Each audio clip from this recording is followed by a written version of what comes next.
1988 की एक शांत रात, हिंद महासागर के बीच बसे खूबसूरत द्वीप देश मालदीव में सब कुछ सामान्य दिख रहा था। ये थी कुछ हथियारबंद भाड़े के लड़ाके तेज स्पीड बोट्स में छिपकर मालदीव की ओर बढ़ रहे थे। उनके चेहरे पर डर नहीं, आवाज से टूट गई। राष्ट्रपति भवन पर हमला हुआ। सुरक्षा गार्डों ने जवाबी फायरिंग की, लेकिन हमला बेहद अचानक और सुनियोजित था। कुछ ही मिनटों में राजधानी में अफरा-तफरी मच गई। लोग जान बचाने के लिए सड़कों पर भागने लगे। उनका देश बहुत बड़े खतरे में है। उन्होंने तुरंत भारत से मदद मांगी। उस समय नई दिल्ली में रात थी, लेकिन जैसे ही संदेश पहुंचा, भारतीय सेना और सरकार हरकत में आ गई। भारत ने बिना समय गंवाए एक बेहद गुप्त और तेज सैन्य मिशन शुरू किया, ऑपरेशन कैक्टस। दिल्ली के वॉर रूम में सैन्य अधिकारी नक्शों पर तेजी से योजना बना रहे थे। भारतीय वायुसेना को आदेश दिया गया कि पैराट्रूपर्स को तुर्क के अंधेरे को चीरते हुए उड़ान भर चुके थे। विमान के अंदर बैठे भारतीय सैनिक शांत थे, लेकिन उनकी आंखों में दृढ़ संकल्प साफ दिखाई दे रहा था।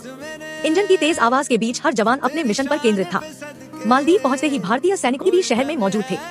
भारतीय सेना बिना रुके राजधानी की तरफ बढ़ी। सैन्य गाड़ियां तेजी से सड़कों से गुजर रही थी, जबकि डरे हुए लोग उम्मीद भरी नजरों से भारतीय सैनिकों को देख रहे थे। कुछ घंटों के अंदर भारतीय कमांडोज राष्ट्रपति तक पहुंच गए और उन्हें सुरक्षित बाहर निकाला गया।